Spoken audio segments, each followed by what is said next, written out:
Imana niyo itanga ubuzima, Imana niyo itanga ubuzima turiho uno munsi tubikesha Imana.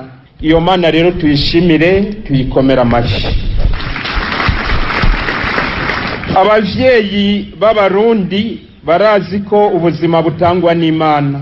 Nico gituma mu guhoza umwana bahora baririmba bavuga bati horihorere murima w'isangi dusangiye n'Imana. Imana yakumpaye icompa tugahura nofukama nkayisenga. Gusenga Imana ni igikorwa rero ngombwa mu buzima bwacu twese.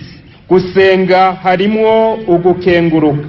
Turashima ivyiza vyose Imana itugirira. None twosenga gute? Twokenguruka gute? Igisabisho kitumariye iki mu buzima bwacu? Bavukanyi, muri ino nyigisho tugiye kwakira turagerageza kurabira hamwe inyishu y'ivyo bibazo no kuronderera hamwe ingene twobandanya tunywana n'Imana gusumba uko twahora mu gisabisho.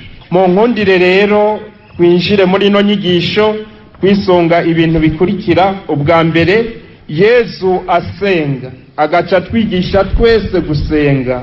Hama duheze duce turabira hamwe ubwoko bw'ibisabisho. Ibisabisho dukoresha mu gusenga vyoba ari ibihe, vyoba bimeze gute? Turaheza tubandanye n'ibindi biza guca bikurikira. Mu nkundire sintanguye nsoma ijambo ry'Imana kuko hari ahantu tuza guhura naryo henshi cyane. Ndaza ndababwira aho tugeze, muca muraba mu nkuru nziza aho tuzoba tugeze. Igisabisho ni iki? Ntangurire kuri ico kibazo. Tugiye kuraba mu bantu bagerageje gusigura icyari cy'igisabisho, babivuze mu mico itandukanye. Hari abaje bavuga ngo igisabisho n'umugigwa ugirirwa mu madini atandukanye aho abantu bitura Imana. Uwo mugigwa ugigwa n'umuntu umwe ku gatwe kiwe canke abantu bari kumwe bagaheza bagatura Imana ivyo bafise ku mutima bashaka kwiyagira. Twebwe muri Ecclesia turaheza tukavuga duti igisabisho no gukirirutsa umutima ukawuroresha ku Mana, umuntu agaheza akayaga n'Imana. Muri uko kuyaga n'Imana agashimira Imana.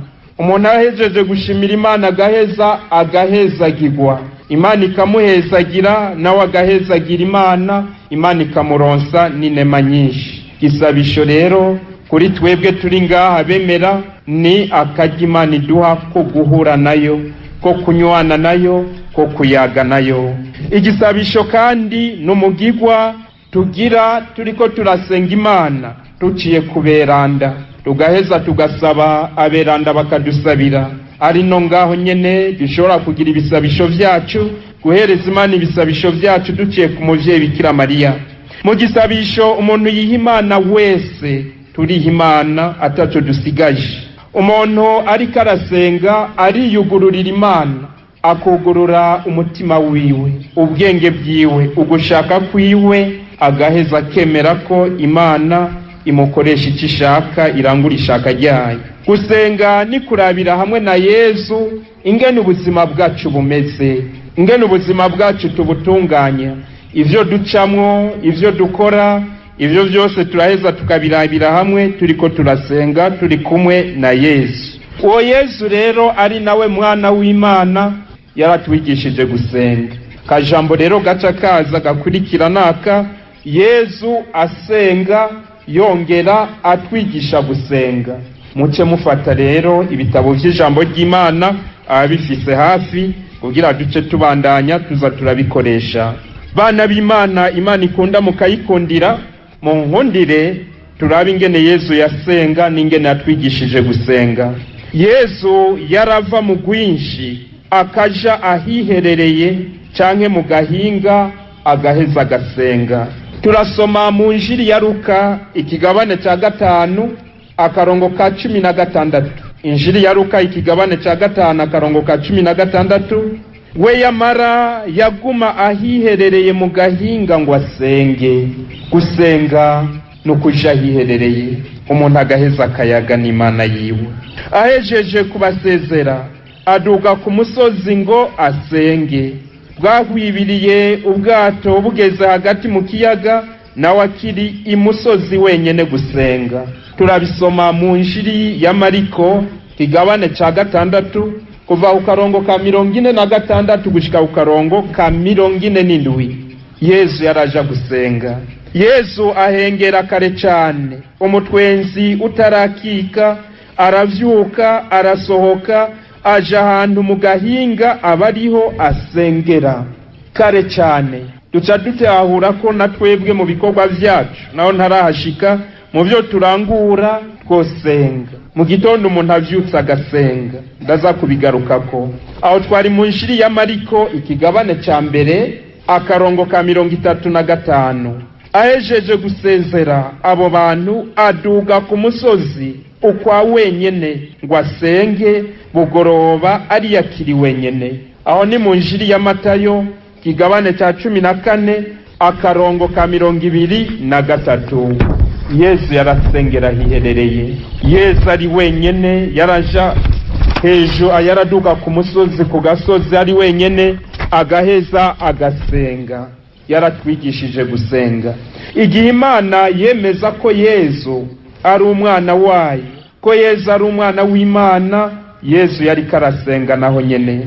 Turabisoma mu Injili ya Luka kigabane ca 3 kuva ku karongo ka 21 gushika ku karongo ka 22.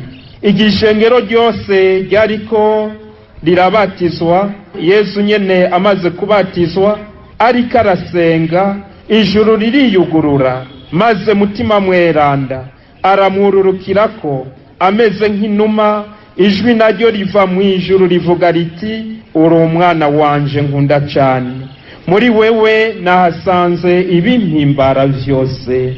Iyo turiko turasenga, Imana nayo iraheza ikemeza ko turi abana bayo.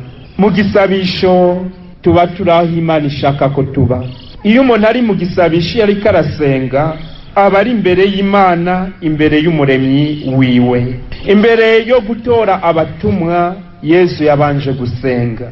Turabisoma mu Injili ya Luka kigabane ca 6 kuva ku karongo ka 12 gushika ku karongo ka 13. Muri iyo minsi Yesu yagiye gusengera ku gasozi, araheza amara ijoro ryose asenga Imana. Bukeye ahamagara abigishwa biwe, araheza abatoramwo 12 abita abatumwa. Imbere yo gukora igikorwa gikomeye tukabanza gusenga. Yesu we yamaze ijoro ryose ariko arasenga. Ufise ibibazo mu ishure ugasenga ukiyereza Imana. Hageze gufata ingingo ikomeye cyane, umuntu akabanza gusenga nkuko Yesu yabitweretse. Birakunda gushika ko kenshi dupanga imigambi yacu, dutunganya ibintu vyacu tutabanje guhikibanza Imana. Yesu yaraninahaza Imana. Yesu yerekanye ubuninahazwa bwiwe ariko arasenga. Nivyo turavyisomera mu Injili ya Luka kigabane c'9 kuva ku karongo ka 28 gushika ku karongo ka 29. Luka ikigabane c'9 kuva ku karongo ka 28 gushika ku karongo ka 29. Haciye nk'iminsi 8 Yesu avuze ayo majambo, ahitana Petero, Yohani na Yakobo, aduga ku musozi gusenga. Ariko arasenga, mu maso hiwe hasukundi, impuzu ziwe zirera zica ibibatsi. Ikimenyetso gikomeye cyane. Iyo turiko turasenga Imana idukorera ibintu byinshi. Iyo turiko turasenga Imana iratwereka ubwiza bwayo. Yesu yaratuvumbije ivyiza vyo mu ijuru. Imbere yuko Yesu apfa ku musaraba, yareretse ubwo buninahazwa bwiwe aba batumwa 3 yarahamagaye. Abigishwa babonye ingene Yesu asenga, nabo bace bamusaba ngo abigishe gusenga. Mukama twigishe gusenga. Bace bamusaba abigishe gusenga. Turabisoma mu Injili ya Luka kigabane ca 11 akarongo ka mbere. Batubwira bati, umunsi umwe Yesu yari ahantu ariko arasenga. Ahejeje umwe mu bigishwa biwe amubwira ati, Mukama twigishe gusenga nk'uko Yohani yavyigishije abigishwa biwe. Iyo umuntu ariko arasenga mu kuri, aba ariko aratanga ubutumwa. Abamubonye ariko arasenga baraheza nabo bakamubwira bati, twigishe gusenga natwe. Yesu kandi yatwigishije gusenga. muri cya gisabisho cya dawe wa twese dusanzwe tuzi twese kandi twama twavuze.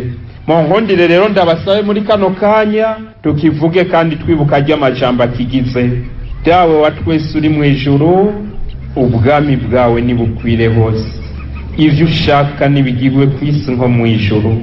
Uduhe ivyo kurya bidukwiye umunsi, uturekurire ibicumuro vyacu nk'uko natwe turekurira abatugiriye nabi, ntudutererane ibitwosha nabi, yamara udukiza kabi. Amen.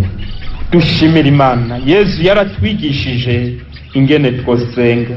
Muri ico gisabisho turabona ko agace ka mbere ari ugukengurukira Imana, mu gice kigira kabiri ariho duheza natwe tukabwira Imana ivyo twifuza kuyisaba. Singarutse kuri ayo majambo cyane, ariko akaryo kabonetse n'umuntu yoyagarukako. Yesu kandi yarafata akanya ko gusabira abigishwa biwe, ko gusabira abemera. Turabibona mu Injili ya Yohani ikigabane ca 17 ingene Yesu imbere yo kurangiza ubuzima bwiwe ngaha kuri iyi si yafashe umwanya ukwiye wo gusaba, wo kudusabira, akadusabira mbere ubumwe, kuba umwe kugira tube abana b'Imana mu bumwe. Yesu kandi yarasabiye na Petero, turavyibuka, yarasabiye Petero, turabibona mu Injili ya Luka ikigabane ca 22 kuva ukarongo ka 31 gushika ukarongo ka 32, hamwe Yesu yabwira Petero ati: Simoni, Simoni we, raba ishetani yabasavye ngo ibagosore nk'ingano, ariko wewe nagusabiye kugira ngo ukwemera kwawe ntikugirire. Nawe rero niwamara kwigarura uraheza uremeshe bene wanyu. Ijambo rikomeye cyane. Yesu yaradusabira ibintu bikomeye, akadusabira kugira ngo turemeshe bene wacu. Umuntu yari karasenga araheza akibuka bene wabo akabaremesha ku musaraba. Kandi Yesu imbere yuko acikana yarasenze, aratwereka natwe ingene twoza turasenga no mu bihe bikomeye cyane. Yesu ashira ijwi hejuru ati: dawe, mu minwe yawe niho nshize umutima wanje. Avuze atyo aca aracikana. Turabisoma mu Injili ya Luka ikigabane ca 23 akarongo ka 46. Mu kurangiza ubuzima bwiwe Yesu yarasenze. Uzobuhiriwe wewe muri ya misi ya nyuma y'ubuzima bwawe, uzoyirangiza uziko iyo uje ari ku Mana. Umuntu akibuka gusenga. Aho ni naho twama dusaba ya nema yuko uwo munsi wosanga twiteguye neza. Yesu yarongeye arasenga kandi turabisoma no mu Injili ya Matayo mu kigabane ca 27 akarongo ka 46. Baratubwira ingene yasenze avuga, abavuga bati: isaha y'icenda rero yegereje, Yesu asemerera n'ijwi rirenga avuga ati: Elai, Elai lema sabakutani, no kuvuga ngo Mana yanje, Mana yanje, ni kuki wampevye. Ariko Yesu yarabizi neza ko Imana idashobora kumuheba. Niho yaca yongera kati: nibibe nkuko jewe nshaka, nibibe nkuko wewe ubishaka. Nkuko rero tubibonye ubuzima bwa Yesu ngaha ku isi bwaranzwe n'igisabisho. Ubuzima bw'abana b'Imana burangwa n'igisabisho. Abana b'Imana barasenga, turasenga, tukareka Imana akaba ariyo imurikira ubuzima bwacu. Umukristo arangwa n'igisabisho. None akamaro ko gusenga ko barakahe? Turabonye ingene Yesu yasenga n'ingene atwigishije gusenga. None akamaro ko gusenga ko barakahe? Bana b'Imana, ari namwebwe muri kazoza ku Burundi na ekleziya yacu, igisabisho gifitiye akamaro kanini umuntu. Igisabisho gituma umuntu agira amahoro mu mutima wiwe. Iyo umuntu asenga aragira amahoro mu mutima wiwe. Twibuke ko umuntu abuze amahoro mu mutima aca ahungabana no ku mubiri. Abahinga babitohoje baratweretse ko iyo umutima utameze neza, iyo umutima urushe, iyo umutima uhungabanye, n'umubiri ntuheza ngo utekane. Hariho n'indwara tugwara ku mubiri kubera ko tutagira amahoro mu mitima yacu. None rero bavukanye igisabisho n'umuti kandi iyo umuntu asenga akayaga n'Imana agatekana mu mutima wiwe yikingira ingorane nyinshi. Igisabisho gituma umuntu ayaga n'Imana. Umuntu iyo ariko arasenga aba ariko arayaga n'Imana. Igisabisho kiduha kugiriranira imigenderanire na mutima w'Imana atubamwo. Imana yaturemanya agashusho kayo, hamiga Imana yaturema yaranditse itegeko ryayo mu mitima yacu. None iryo tegeko turimenya ryari?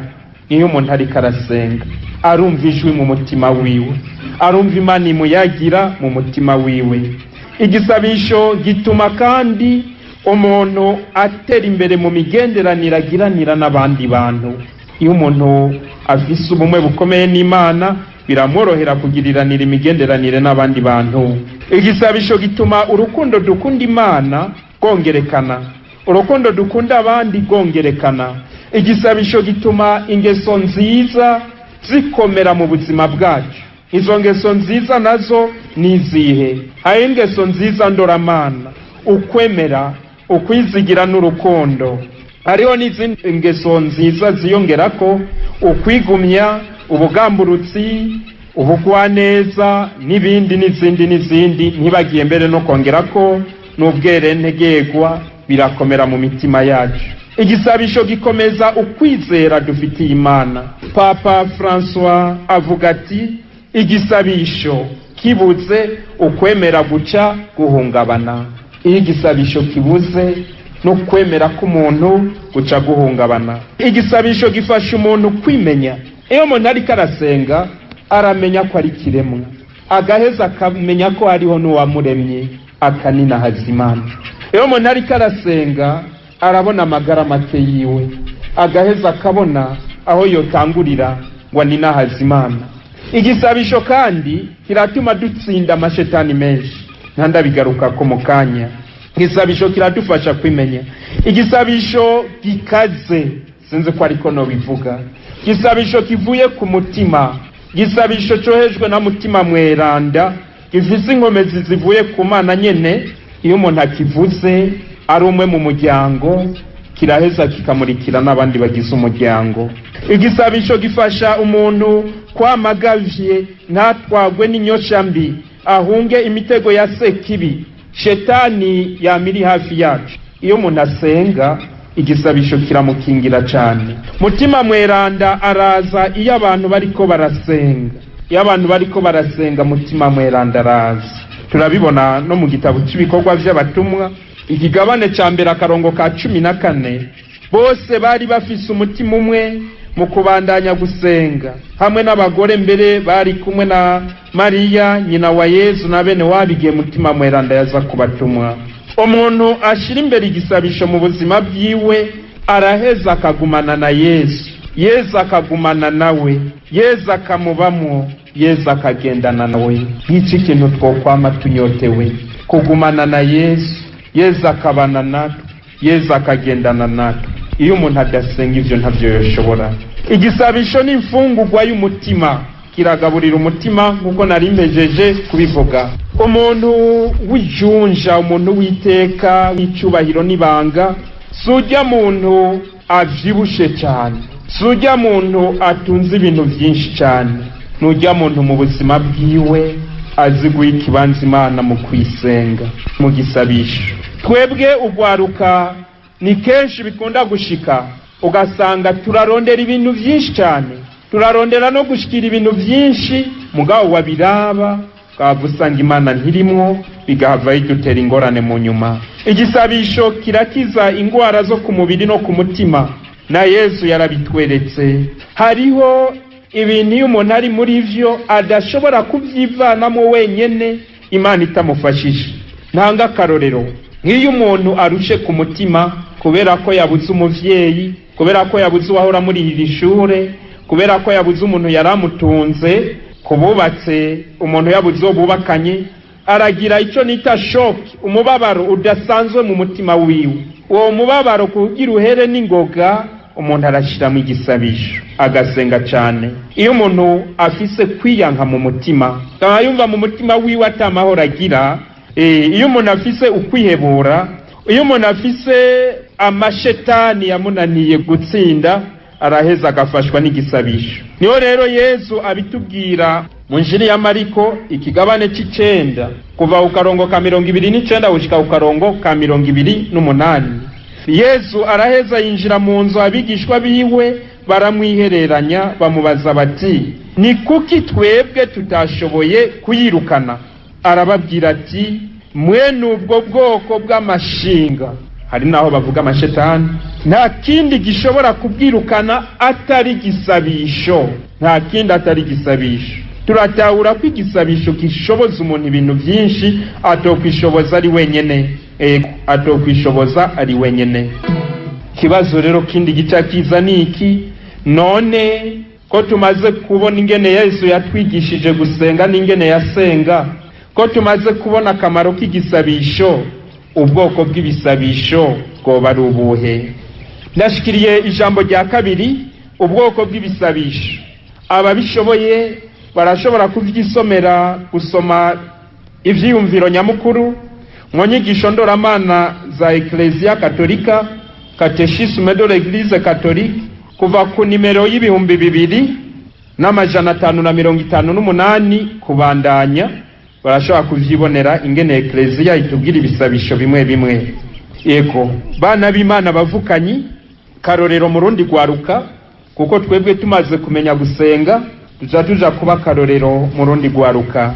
Igisabisho gifise ubwoko bw'ibisabisho buri mu mice myinshi, mu nkundire mvuge bumwe bumwe. Ubwa mbere hari igisabisho cyo guhezagira no gushengerera Imana. Igisabisho cyo guhezagira Imana nayo ikaduhezagira hama no kuyishengerera. Igisabisho ni umutima w'umuntu uhura n'Imana, nkuko namaze kubivuga. Imana irahezagira umuntu nawe agakenguruka.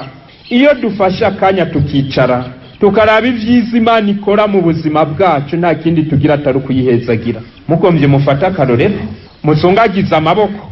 None igituma uko kuboko kwawe kuzungagira n'igiki?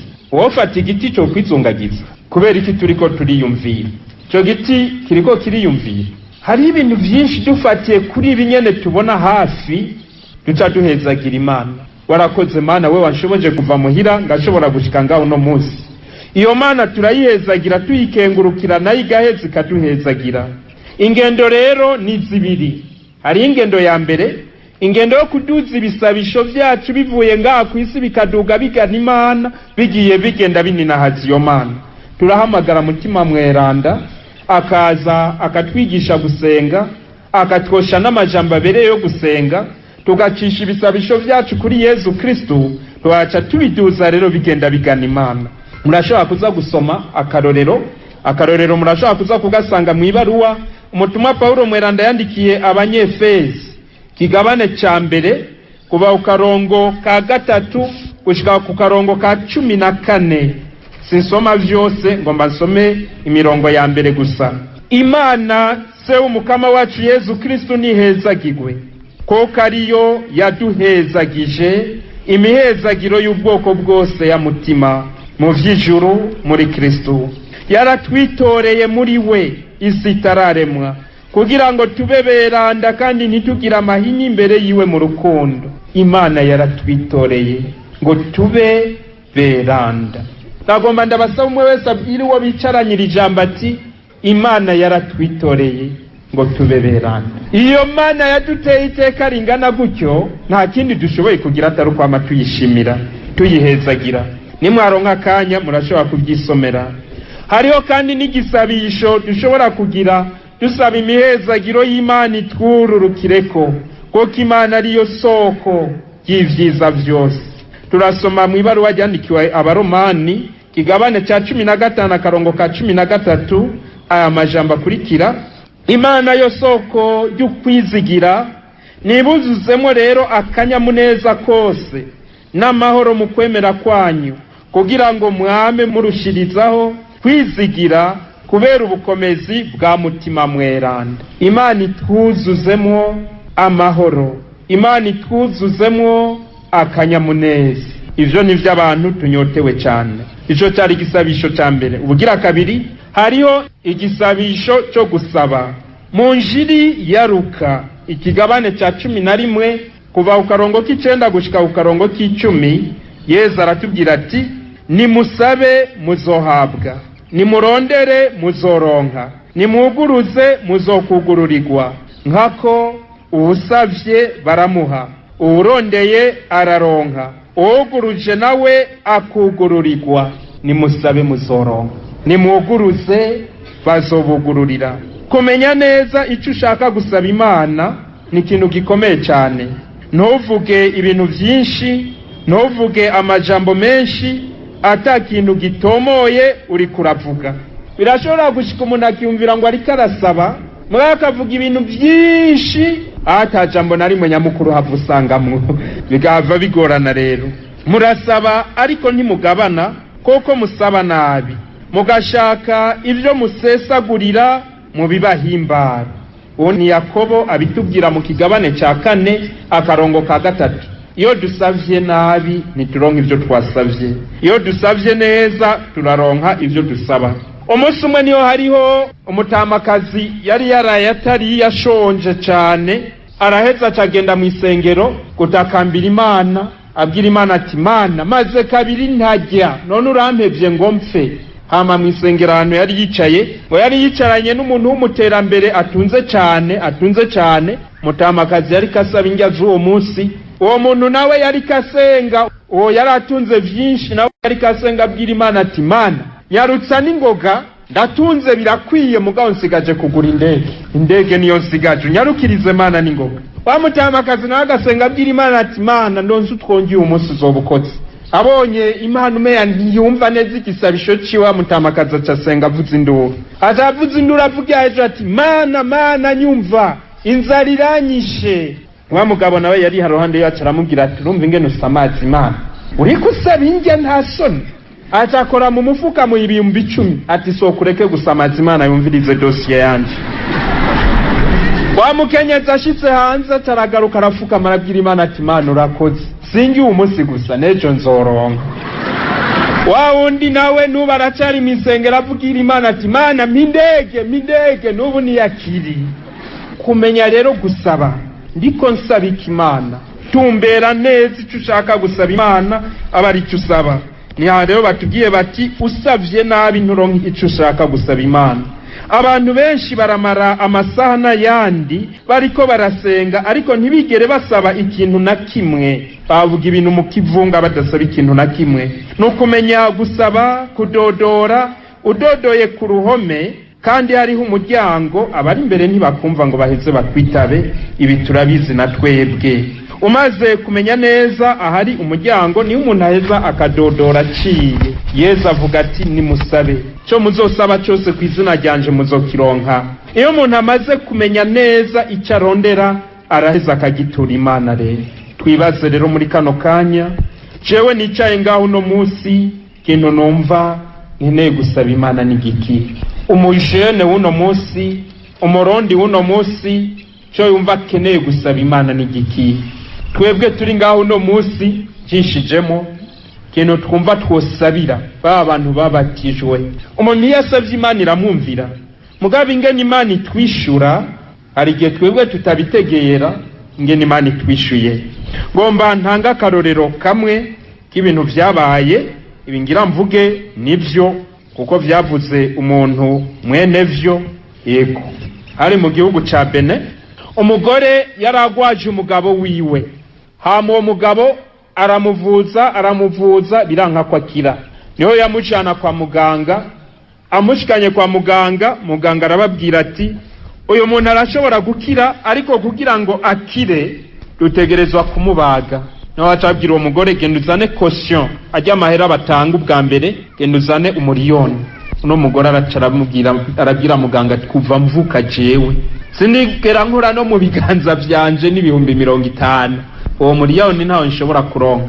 Acagenda babaye cyane, niho yacaca mu isengero abantu bariko barashengerera, acarafukama araririra Yesu, arabwira Yesu ati Yesu ni waba vy'ukuri ushaka ko umugabo wanje tugumana mfashe kurera abana, wewe nyene umuvura umukiza umunzanire. Kana wemeye ko mfakara nta kundi napfe nta kundi. Avuye ngaho abantu yari gusengera ababaye cyane, niho yasohoka ageze mw'ibarabara agenda abona umugabo yari ku moto, ingodo yiwe irakorotse. Ya ngodo aca arayitora, ayitoye aca asanga harimo amafaranga 1,5 miliyoni. None Imana ntiyari imwishuye. Niho rero atoye iyo ngodo yaca ashimira Imana ati Mana urakoze. Aca agenda aranyaruka ku ivuriro kugira amuvurire umugabo. Mugabo ashitse imbere y'umuryango w'ivuriro umutima uranka. Ati none nivyo Imana iranyishuye canke ninyishuye? Aca asubira inyuma aja kuraba patiri ku paruwasi yari yegereye iryo vuriro. Aca asanga mbere patiri ni hari. Fati vyagenze uku nuku. None Imana yanyishuye canke ntiyanyishuye? Patiri ataramubwira ati zana ahubwo ayo mahera ndayabiki. Oya hansi nguha. Patiri rero araheza ataramubwira ati Imana ntishobora kukwishura mu kubanza gukorera inabi mugenzawe. Aho mahera nutangaze beneyo baze bayatoru yasubitse. Ubw'intangaro umva arababaye mu mutima, ngaca avuga ati ko narinze nja kubibwira patiri nta kundi. Caragira itangazo patiri mbere aranamufasha kuryandika. Mu nyuma aratangaza, acazira arimo abantu benshi. Muri iyo ngodo harimo ivyangombwa byose by'uwo muntu, acaratora mweneyo. Ahasanga uwo mwene ayo mafaranga ntasenga muri Katolika, ari mu bantu basenga, novuga abantu basenga ibigirwamana, ibiyoka cyane cyane mbere. Niho rero ayamuhaye, ono yacamubwira ati none wewe usengera he?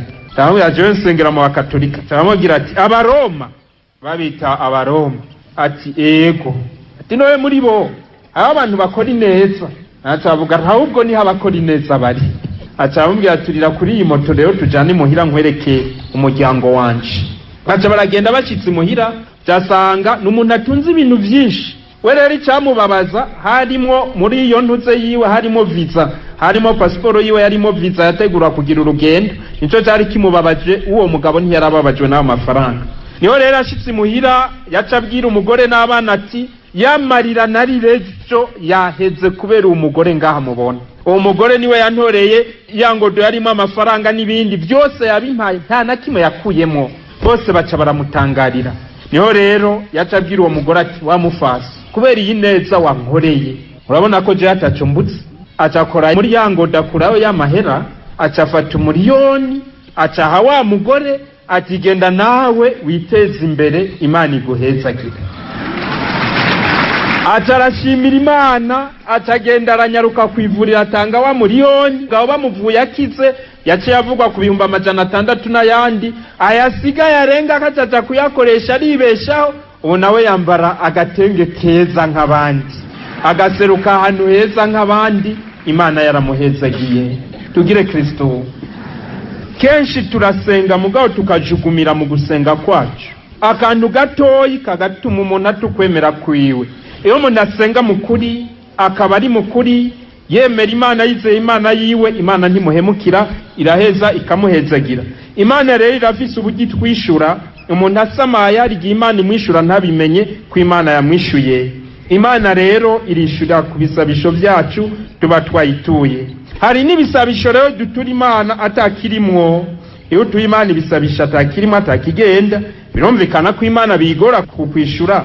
Ego muzobona abantu asenga avuye gusenga agacaca kwiba, abantu asenga avuye gusenga agacaca kwica, abantu basenga avuye gusenga acaca gusura ibinyoma, acaca guca imanza zitarizo, agaca yama imbere mu isengero, akari we mbere afasha n'ibikorwa byinshi mu ngoro y'Imana. Bene abo bantu rero nabo nyene turabasabira kugira barabe neza ko igisabisho cabo kiri mukuri. Kwirinda rero gusaba nabi, tugasaba ikintu kitugirira akamaro. Umuntu arashobora kumara imyaka 20-30 ariko arasaba mugabo ugasanga agumasaba nabi. Ego niho rero Yakobo yabitwibukije nkuko namaze kubivuga, ntiturekuriwe gusaba Imana ivyo tudakeneye. Umuntu ariko arasenga asaba Imana ivyo akeneye. Ntanga akarorero kugwaruka, umwana yiga mu y'umunani akari karasenga abwira Imana ngo mpumugabo, cyo yisabisho kirakenewe. Umwana yiga ugasanga turiko dusenga tuvuga ibisabisho bidakenewe. Saba Imana iguhubwerana, saba Imana iguteza imbere mu bumenyi, wige mu ishuri umenya, saba Imana iguhe kuba umuntu witeka mwiza. Ibisabisho bidakenewe tureke kubitura Imana. Gusaba nabi no gusaba ibirengeye ivyo dukeneye. Mu gusenga no gusaba Imana ituronse ivyo nyene tuba dukeneye. Se kibi rero yamaha ruhande yacu, iyo turiko turasenga Sekibi yama ruhande yacu. Bimwe mu bituma Imana itumvira ibisabisho vyacu nibihe. Mu nkundire tuvuge igicumuro. Igicumuro kirashobora gutuma Imana itumvira ibisabisho vyacu. Twebwe turi ngaha turazi ko ari twebwe bavyeyi bejo, ari twebwe bategetsi bejo, tutangure kwikingira ivyo vyose vyotuma Imana itumvira ibisabisho vyacu. Hari abantu basenga neza ariko Imana ntiyishure. Kubera iki? Hagati yabo n'Imana bahashize uruhome, les barrières, les obstacles dushira hagati yacu n'Imana. Izo rero icambere ni igicumuro. Ko ruhome ni igicumuro. Umuntu ni vyiza ko amenya ibicumuro vyiwe, agaheza amaze kubimenya akavyigaya kugira ngo igisabisho ciwe cyakigwe n'Imana. Igicumuro ni kibi. Iyo imigenderanire yacu n'Imana imeze nabi, iyo dusenga ntitwishugwe, fata akanyu banzurabe nawe ko ataruhome washize hagati yawe n'Imana. Umutumwa Paulo mweranda niwe atubwira mwibaruwa yandikiye Abaromani mu kigabane c'indwi kuva ku karongo ka 14 gushika ku karongo ka 25, niwe atubwira aya majambo ngira ndabasomere mu nkundire ndayasome aya majambo atubwira. Aravuga ati, turazi yuko itegeko riva kuri mutima, ariko jeho ngenzwa na kamere yanje y'umubiri, kuko nagizwe umuja w'igicumuro, nkako sintegera ivyo nkora, kuko nakora ivyo nshaka, ngakora riho ivyo nanka. None rero ninaba nkora ivyo ntashaka, mba nemeye ko itegeko ari ryiza. Si jewe rero nkora gutyo, ni igicumuro kiba muri jewe, nkako ndazi ko ataciza kimbamo, nukuvuga ko kitaba mu kamere yanje y'umubiri. Ugushaka iciza birambangukira, ariko ukugikora bikananira. Nkako iciza nshaka sico nkora, nkora ikibi ntashaka. Ko nkora ico ntashaka si jewe bivako, ariko bigirwa n'igicumuro kimbamo. Ico mbona rero nk'itegeko nuko jewe nshaka gukora iciza, ariko ikibi kikaba arico kimbangukira. Nkako muri jewe itegeko ry'Imana rirampimbara, ariko nkabona mu ngingo zanje irindi tegeko rigwanya itegeko ryo mu bwenge bwanje, kandi rimbohera muri rya tegeko ry'igicumuro riba mu ngingo zanje. Ewe jewe narigorewe, ninde azonkiza uyu mubiri unkwegera urupfu? Imana ninahazwe kubwa Yesu Kristo umukama wacu. Turumvise amajambo akomeye. Jewe ndashaka gukora ineza, mugabo ngasanga ndiko nkora inabi. Biva kuki? Niho rero Paulo mweranda yicaye hamwe asanga mu muntu hariho igikoko kibayo. Cyo gikoko bacita nde? Ni igicumuro mu muntu. Ariko agacavuga ati dushimira Imana kandi tuyininaze kubwa Yesu Kristo, koko umuntu yegeye Yesu, akakira Yesu, agakundira Yesu, Yesu araheza nawe akamukorera iki? Akamukiza ico gicumuro. Twebwe rero turi ngaha twame tubizirikana rero, twame dusaba Yesu agume muri twebwe. Nico gicumuro kiba muri twebwe kituboza gukora ineza, duheza tukagitsinda. Dutegerezwa kwanka igicumuro mu mitima yacu, dutegerezwa kwirega ibicumuro vyacu, kandi tukavyirega neza mu kuri kugira Imana idutyorora. Ibicumuro vyacu tukabigaya. Mu gitabo c'Imigani ikigabane ca 28 karongo ka 13 niho batubwira bati, uhisha ubugome bwiwe ntazotunganirwa, ariko ubwemanga akanabuheba azoronka ikigongwe. Birahimbaye cyane iyo mbonye ugwaruka, fatire ku karorero kamwe gusa, iyo mbonye nk'umwana yaciye mu ngorane nyinshi, ugasanga yaragiye mu ngeso mbi nyinshi cyane, ushika naho adasubira kumenya iyari. Umunsi umwe agafata ingingo yo kuva mu bicumuro yagiyemo, akabivamwo, agatangura gusenga, akaba ari uno munsi aje imbere y'abandi, ariko ashingira intahe urukundo rw'Imana, ariko ashingira intahe ibyiza Imana yamugiriye. Twama dukenguruka, ntawe reka gukenguruka. Iyo umuntu yemeye ibicumuro vy'Imana nayo iraheza ikamuhezagira, iyo avyemeye ashaka guca biheba. umuntu rero aregera umukama agasaba ikigongwe, agasaba inema y'Imana ikamushoboza kuva muri ako kabi, agaheza agakura mu nzira urwo ruhome rubuza ko Imana yakira ibisabisho vyiwe vyacu, rubuza ko Imana ihezagira ibisabisho vyacu. Hariho rero n'igisabisho cyo gusabira abandi. Twebwe turahamagariwe gusabira abandi, ariko hari umuntu asaba hakaba n'umuntu asabirwa. Iyo umuntu ariko asabira abandi, ku ruhande rwiwe ntabanze guhinduka, n'uwo ariko arasabira ntaheza nawe ngo ahinduke. Mbere yuko usabira uwundi nawe ngo ahinduke, nuko nawe ku ruhande rw'iwawe uba wabanje gutera iyo ntambwe yo kwegera umukama cyane. Nitwigere dusenga turondera ko abandi bahinduka, twebwe tutarahinduka. Nagomba rero ndabasabe mu Burundi bwacu tuhagabire cyane. Hari amadini menshi, abantu benshi baza kuduhenda batubwira ngo ngusengere ngahango Imana ucuyibona igenda n'amaguru, batubwira ngo ngusengere ngahango Imana ikigukiza buno nyene ngo nasidi cikira. Hari abantu benshi bajuragiza abana b'Imana. Twebwe tugaruke turabe gisabisho kitugirira akamaro icyari cyo. Hariho kandi igisabisho cyo gukenguruka. Ikizindi ndakugitebako, twese turazi gukenguruka kwa rugushima ku byiza byose Imana itugirira. Hariho rero n'igisabisho cyo kuninahaza. Iki turabizi ngene tuninahaza Imana, tukaninahaza Mana Data, Mana Mwana na Mana Mutima Mweranda. Kuninahaza Imana inzira z'igisabisho. Iyo turiko turasenga rero igisabisho cyacu ko gitumbereza gute? Ngana navuga nti hari bisabisho dutumbereza Imana Data, tugasenga turoresha ibisabisho byacu kuri Imana Data. Hari n'igihe dusenga turoresha ibisabisho byacu kuri Imana Mwana. Hari n'igihe dusenga turoresha ibisabisho byacu kuri Imana Mutima Mweranda. Turashobora no gusenga kandi turi kumwe n'umuvyeyi Bikira Mariya. Turabizi ko Bikira Mariya tutamusenga twebwe, turamusaba akadusabira kandi akatwigisha kumenya Yesu. Nta muntu n'umwe amenya umwana yibarutse gusumba nyina yamwibarutse. Bikira Mariya arazi Yesu kudusumbya twese, aheza akabandanya amutwigisha, amuduhishurira. Abantu ntibasenga rero cyo kimwe. Hari abantu basenga muri ubu buryo ubu canke buriya, ariko tugaruke ku bihe bimwe bimwe duhamagariwe gusenga. Mu gitondo ni byiza ko umuntu asenga agashimira Imana yo yamuramukije, agaheza agahereza Imana umunsi, agahereza Imana n'ibikorwa nyamukuru bizakuranga umunsi wiwe, agaheza akabihereza Imana. Imbere n'inyuma yo gufungura turahamagariwe naho nyene gusenga, tugashimira n'Imana ko turonse ibyo dufungura, kuko hariho benshi baba babibuze muri uwo mwanya.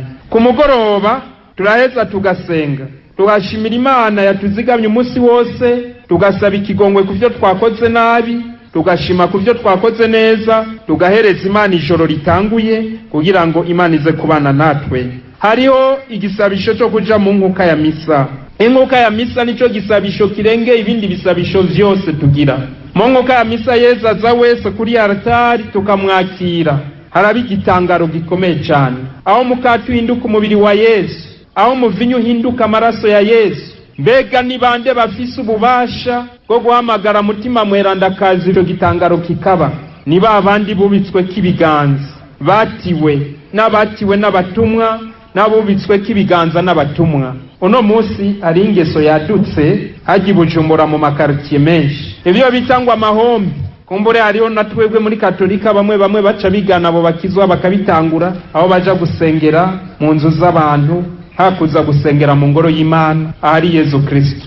Abantu bagenda bahenda abantu ngo barahezagira amazi, bene ivyo bintu vyose ngo barafise amavuta, bene ivyo bintu byose no kwagabira twebwe abana b'Imana. Tugende turabe babatumwa 12, Yesu niwe yabitoreye. Gihe Matiyasi, igihe basubiriza Yuda, Matiyasi yatiwe n'abajya abandi batumwa bamubikako n'ibiganza, hama abandi batumwa bagiye batiguko nyene gushika nuno munsi. Uno munsi rero ubonye umuntu akubwira ngo afise ubwo bubasha, wafise ububasha bwo gusoma imisi, banza umubazi yo yabuherewe, hamurabe ko ari muri rwa rukurikirane rwaje ruva hariya ku riba batumwa 12, atarimwo mubwira uti nzokumviriza ejo ubundi kambandanye urugendo rwanje. Urwaruka rero muri no minsi rurahendwa cyane gose, amansaba urwaruka ruhagabire nituze turajuragirika. Kojo no munsi hariho n'abantu bageze ahantu baja gusengera mu mahombi, bariko barasenga bagaca bugara, azavuza induru nyinshi ngo Imana irakira ngo Yohani genda kwa Yohana, ngo Yosefu genda kwa Yosefina, ngo nawe genda kwa naka. Ibikurikira muca mu vyumva avuga ngo ivyo navyo nibisabisha,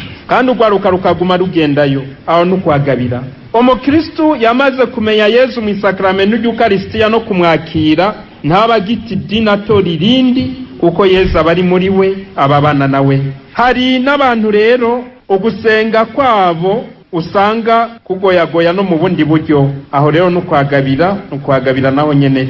Hariho n'abandi bantu bafise indinganizo nziza yo gusenga, bafise agakaye usanga bandikamwo umunsi, itarike, wasanga baranditsemo ico bashaka gusaba Imana, baca bongera bakandikamo ingene Imana ibishuye, basanga bafise ikaye ku munsi azarandikamo bene ivyo bisabisho vyiwe. Kenshi rero iyo ukiri muto ukabigira, nunatahura ivyo uri kuragira. Nanga akarorero kamwe, tukiri abana batoyi, ahantu twaba ku ishuri wacu kusikirisari wacu ari umuhari wa Shonostat, bahora batubwira ngo tugire urugendo gweranda, twava muhira saa 8 z'ijoro tugashika ahantu biti Mutumba saa 2 zo mu gitondo, tuhaca dusenga, bagaca batubwira ngo sige mwandikiye akakete Bikira Mariya, teganye muce mukandika muri ubwo bukaye mugendana. Twaca tuvyandika. Je nibuka natoye ko nkuru nanditse ngo ijo gihe ntabyo nari nshibuka, mugabo nayibonye mu nyuma, nanditse ngo Bikira Mariya ndagushimiye ko wamfashije ngatora ko nkuru wansabiye, ko natoye ko nkuru rero ninashika mu 13 ntadubuye nzoca nza kuba patiri. Je ntabyo nari niga muri theology mu wa mbere, niho nagenda muhira basambuye amazu yacu, nyansanga mu makaye yasigaye ahantu hari batigi inzu, hari ibintu byasigaye bitanyagiwe, ntandatora akaga karne nzinguruye nkanshikira ahandi nyene handitse ngo Bikira Mariya ni wamfasha ngashika mu 13 ntadubuye nzocamba patiri. Nkanavuga ndi bwa bundi rero inzira ndimo hari gihe noshika. Novuye ibi bisabisho twandika tukiri batoyi, twebwe nitumenye ingene Imana izobikoresha, ntavyo tumenye. Cyo bituma twokwimenyereza rero tukiri abana kuza turasenga, binashoboka tukandika utwo dusabisho twacu, tukaza turaraba ingene Imana itwishura cyangwa ingene Imana ibana natwe. Hariho n'abandi rero bagira iyindi ndinganizo yabo yo gusenga, twese ntitubigira cyo kimwe. Hari n'abandi bongera ko mbere n'igisabisho cy'imisi 9. Hari abantu usanga yarihaye indinganizo akazaragira nevene rimwe mu kwezi canke rimwe mu mwaka canke gatatu mu mwaka, yisabira n'abandi bantu. Ibyo byose biradufasha. Hariho n'abaja gushengerera Yesu mu sakramento y'Ukaristiya, hari abagira ivyo. Hariho n'abagira ingendo nyeranda. Ko muri uno mwaka witiriwe ikigongwe c'Imana, ugasanga abantu baragira ingendo nyeranda, muri abajene nka 5 cyangwa uri wenyene. Hariho rero n'ibindi vyinshi. Aho tuvoma ngo dusenge neza. Kogira umuntu asenge neza avoma he? Nihe tuvoma. Kogira usenge neza ntuja muri boîte de nuit, uja hariya. Kogira usenge neza ugenda muri za nkundo zitarizo. Kogira umuntu asenge neza avoma hehe? Ahambere avoma ni mu ijambo ry'Imana. Iyo umuntu akunda gusoma kenshi ijambo ry'Imana, irya jambo ry'Imana rihava rihinduka igisabisho ciwe, rikamurikira ubuzima bwacu, rikamurikira ibisabisho vyacu, tukabona ingene dusenga. Igitabo c'ijambo ry'Imana rero ni byiza ko umwana w'Imana abagifise muhiriwe. Ahandi tuvoma ni mu masabamana ya Ecclesia, mu masakramento niho tuvoma, niho twigira no gusenga mu masakramento. Aho rero muca muvyumva hariho rero n'ibindi mu mazaburi, mu ndirimbo turirimba, byose bikaduhindukira bikatubera igisabisho. Hariho rero nazangeso nziza ndoramana. Iyo umuntu akomeza ukwemera, akemera ububasha bw'Imana, Imana nayo iraheza ikamufasha. Iyo umuntu yama akora ibikorwa byiza by'urukundo, akarangwa n'urukundo, Imana iraheza ikamufasha kwemera ububasha bw'Imana. Iyo umuntu ari mu bibazo, ni byiza ko yemera Imana agaheza akayisenga. Ahandi tuvoma ni hehe? Ni mu beranda. Kuraba aberanda ingene babayeho kuri iyi si, bagaheza bakatubera umuco, bakatumurikira. Ni vyiza rero ko no mu buzima bwacu twihatira kubera akarorero keza abandi. Muri Ecclesia abasaseredoti bakatubera akarorero, bakadufasha. Abihebeye Imana, imigwi y'ubutumwa, twese aho turi mu gwaruka tukabera akarorero keza abandi. Hanyuma aho dusengera naho ni hehe? Mbega dusengera hehe? Aho dusengera, ahambere Ecclesia tubwira gusengera ni mu ngoro y'Imana, aho dusanga Yesu mbere, aho dusanga Imana iturindiriye. Aha mbere dusengera ni mu ngoro y'Imana, aha kabiri dusengera cyaba mu mitima yacu, ahandi dusengera ni muhira hariya mu mihana yacu. Hama rero kugenda rero nahiherereye nkuko Yesu yabitubwiye. Mbega aho hiherereye ni hehe? Umwe wese aratora ikibanza kimubangukiye akaba ari caja gusengeramo ahiherereye. Gusenga rero kandi n'urugamba. Utemeye ko gusenga ari urugamba bice bikunanira.